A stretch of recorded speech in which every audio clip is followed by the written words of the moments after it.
Good morning students. Today we will start exercise 3.3 of chapter 3rd data handling. So इससे पहले वाली video में हमने एक्सरसाइज 3.3 के क्वेश्चन 3 तक डिस्कस कर लिए थे. Now in this video we will discuss the remaining questions, that is question number 4th, 5th and 6th. तो start करते हैं हमारे question number 4th से. The performance of the students in first term and the second term is given. Draw out double bar graph choosing appropriate scale and answer the question. क्या given है हमें? एक table given है जिसमें हमें subject given है English, Hindi, maths, science and social science. ठीक है. और स्टूडेंट्स ने फर्स्ट टर्म और सेकंड टर्म में कितना स्कोर करा इन सब्जेक्ट में आउट ऑफ 100. ये मिनिमम मार्क्स हमें दे रखे हैं 100 कि 100 में से स्टूडेंट्स ने English, Hindi, maths, science, social science first term और सेकंड टर्म में कितना स्कोर करा वो हमें गिवन है. फर्स्ट टर्म में हमने स्कोर करा 67, 72, 88, 81 and 73.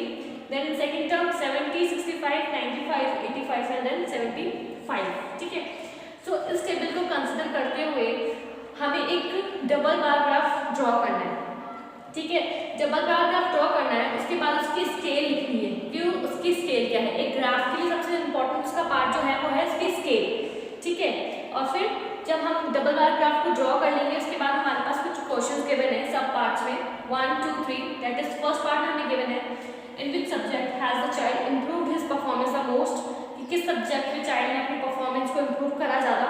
Second, in which subject is the improvement least, और किस सब्जेक्ट में इम्प्रूवमेंट कम हुई. और थर्ड पार्ट में आंसर करना है कि has the performance gone down in any subject, कि किस सब्जेक्ट में जो परफॉर्मेंस थी वो डाउन चली गई. ठीक है. तो सबसे पहले जो हम ड्रॉ करेंगे वो क्या होगा? हमारा डबल बार ग्राफ. सो ये है हमारा बार ग्राफ. किस तरह से ड्रॉ होगा? ग्राफ के इस साइड हम मार्क्स शो करेंगे. मैंने मार्क्स लिए हैं आउट ऑफ 100 तक. जो स्केल लिया है मैंने वो 10-10 यूनिट्स का लिया है. मीन्स मैंने 10-10 यूनिट्स का गैप रखा है. ठीक है. और कहाँ तक लिया है? 100 तक. ठीक है. क्योंकि हमें मिनिमम मार्क्स 100 तक दे रखे हैं. तो लास्ट मार्क्स अगर हम टेबल में देखें तो लास्ट मार्क्स हमें गिवन है 95 तक. तो मीन्स हमें 100 तक लेना ही पड़ेगा. तो मैंने लिया है 100 तक. ठीक है. ये वाली हमारी जो लाइन होती है इसे हम बोलते हैं वाई एक्सेस. तो मैंने वाई एक्सेस पर क्या रिप्रेजेंट किया है? मार्क्स रिप्रेजेंट किए हैं. ठीक है. मार्क्स 10, 20, 30, 40, 50, 60, 70, 80, 90 आउट टोटल 100 में से जो जो स्कोर बच्चों का रहा है उस पर हम ग्राफ रिप्रेजेंट करेंगे. नाउ ये वाली जो लाइन है जो नीचे की तरफ जा रही है इसे हम बोलते हैं एक्स एक्सिस. ठीक है. सो एक्स एक्सिस पर मैंने सब्जेक्ट को रिप्रेजेंट किया है. यहाँ पर हमारे सब्जेक्ट्स लिखेंगे. सब्जेक्ट कौन कौन से थे? English, Hindi, maths, science and social science. ठीक है.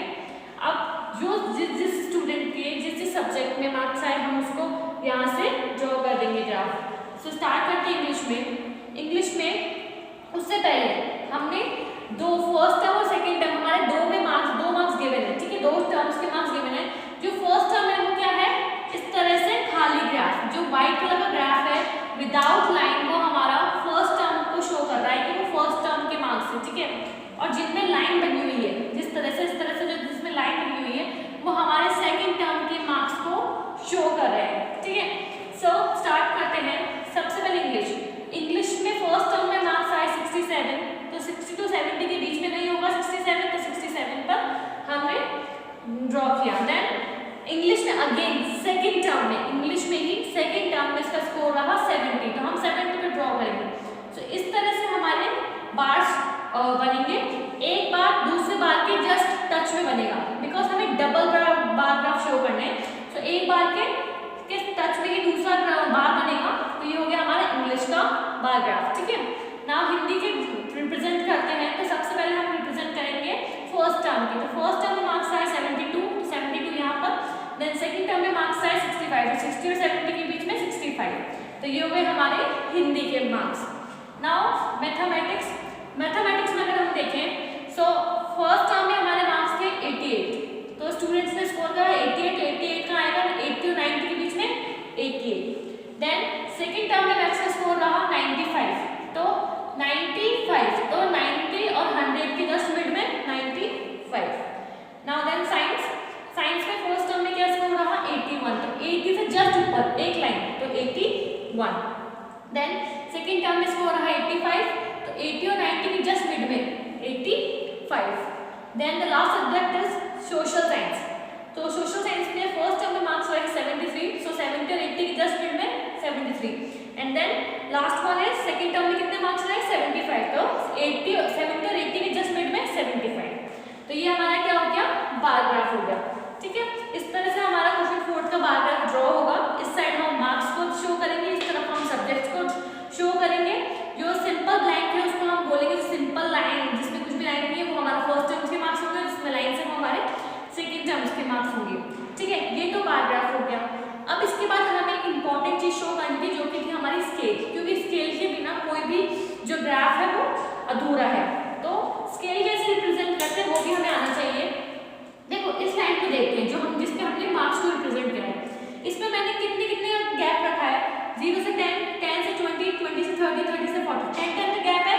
तो यूनिट कैसे लिखी जाती है स्केल, ये हो गया हमारा 1 सेंटीमीटर।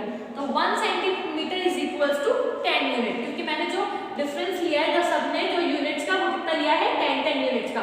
तो स्केल हमारी क्या हो गई 1 सेंटीमीटर इक्वल्स टू 10 यूनिट। ये तो हुआ हमारा बार ग्राफ। अब स्केल भी हमने लिख ली जो कि कितनी है हमारी 1 centimetre is equals to 10 unit. अब हमको कुछ क्वेश्चंस के आंसर्स करने हैं इस बार ग्राफ को स्टडी करते हुए। सो नाउ हमें कुछ क्वेश्चंस के आंसर्स करने हैं। हमारा फर्स्ट पार्ट है, in which subject has the child improved his performance the most, कि किस सब्जेक्ट में, इस बार ग्राफ को स्टडी करते हुए हमें बताना है कि किस सब्जेक्ट में स्टूडेंट्स ने अपनी परफॉर्मेंस को इम्प्रूव करा है सबसे ज़्यादा। तो अगर हम देखें, पहले हम एक एक सब्जेक्ट को देखेंगे। इंग्लिश को देखें तो इंग्लिश में 67 थे फर्स्ट टर्म में और सेकंड टर्म में 70, तो 67 से 70 मार्क्स इंक्रीज हुए सेकंड टर्म में। ठीक है, फिर हिंदी में देखें तो हिंदी में 72 थे, फिर 72 से 65 आ गए, मतलब ये तो कम हो गए। हमने देखना है कि परफॉर्मेंस बढ़ी किसने अपने मार्क्स पहले से ज़्यादा इंक्रीज करें। फिर हम मैथ्स में देखेंगे तो पहले 88 थे, फिर हो गए 95।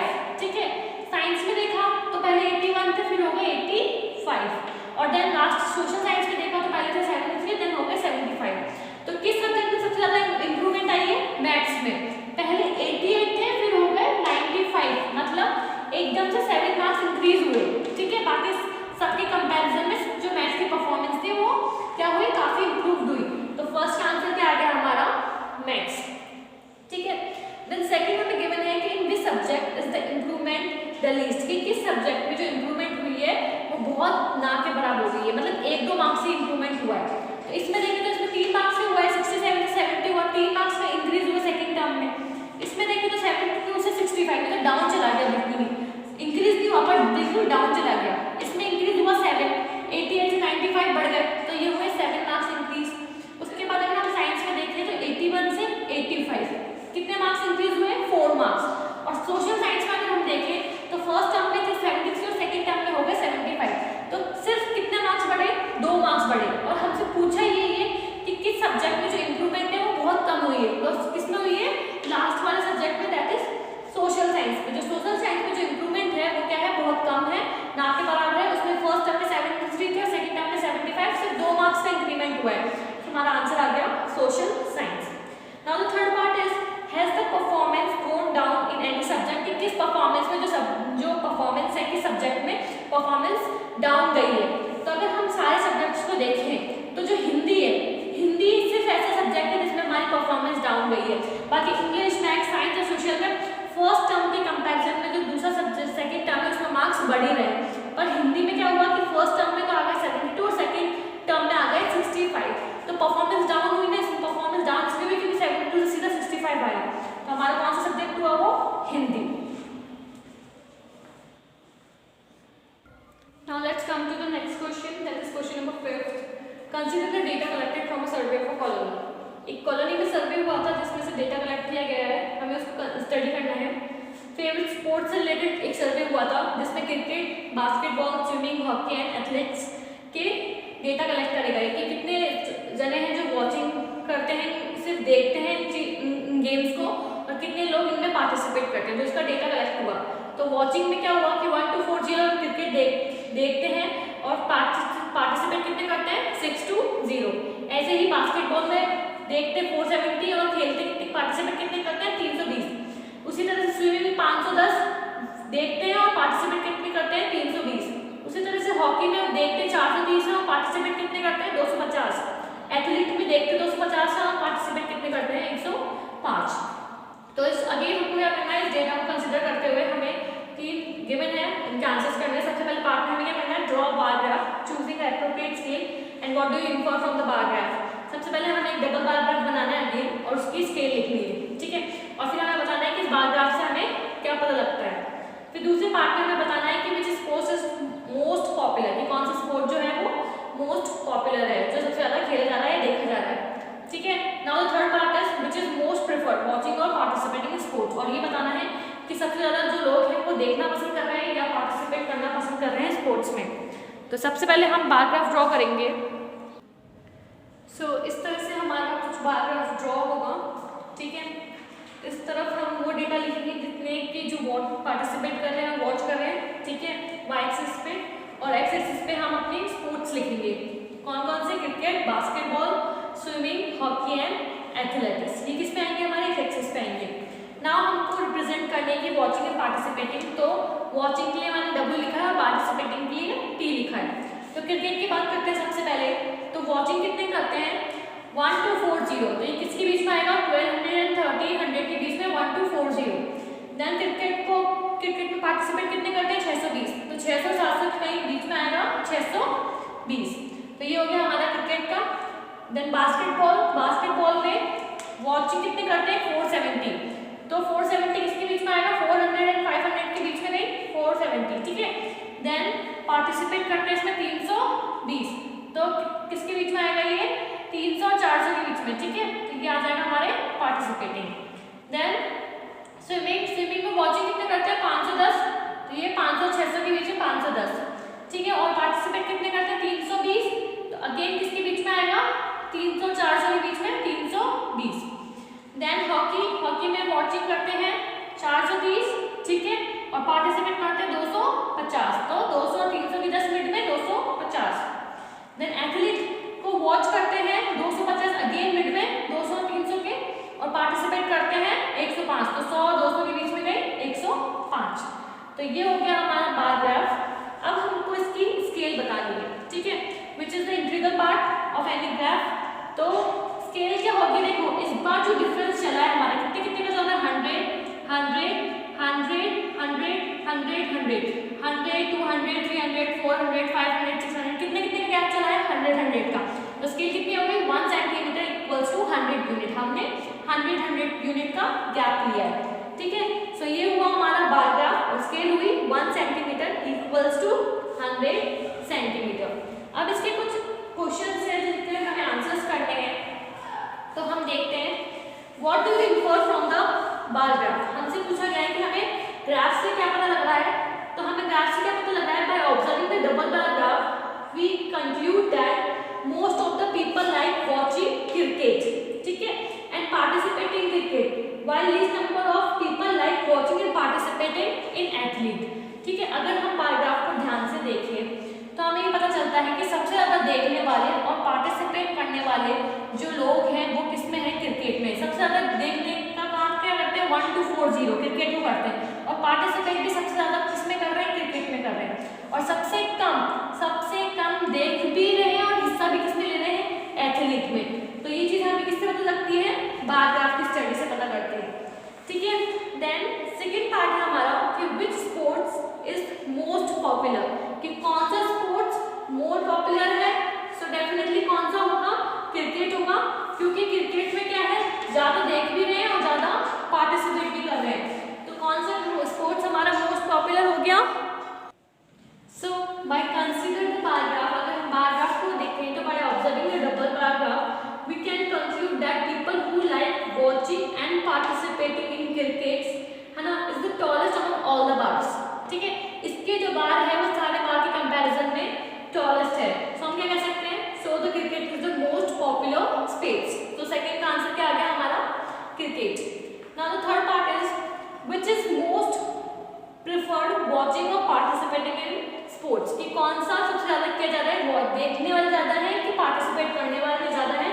सो by observing again bar graph, अगर हम बार ग्राफ को अगेन ऑब्जर्व करें so we came to conclude that watching sports has more preference rather than the participation watching वाले जो है उनके जो बार है वो पार्टिसिपेंट वालों से ज़्यादा है। इसमें क्रिकेट में वॉचिंग वाला ज़्यादा है, अगेन बास्केटबॉल में वॉचिंग वाला ज़्यादा है, स्विमिंग में भी बार जो है वो वॉचिंग वाला ज़्यादा है, देन हॉकी में अगेन वॉचिंग वाला ज़्यादा है हमारा, एंड देन एथलीट में अगेन हमारा वॉचिंग वाला ज़्यादा है। तो हम क्या लिखेंगे कि किसको प्रेफर कर रहे हैं लोग, देखना पसंद कर रहे हैं, ना कि पार्टिसिपेट करना पसंद कर रहे हैं। तो हमारा थर्ड का आंसर आ गया वॉचिंग। सो यहाँ पर हमारा क्वेश्चन 5th खत्म होता है। क्वेश्चन 4th, 5th और 6th में हम डबल बार ग्राफ की स्टडी कर रहे हैं, जो कि हमारे लिए इंपॉर्टेंट है और हमें आना चाहिए कि डबल बार ग्राफ कैसे शो करते हैं। क्वेश्चन 6 में अगेन हम एक बार ग्राफ की स्टडी करेंगे, जिसको हम डिस्कस करेंगे नेक्स्ट वीडियो में।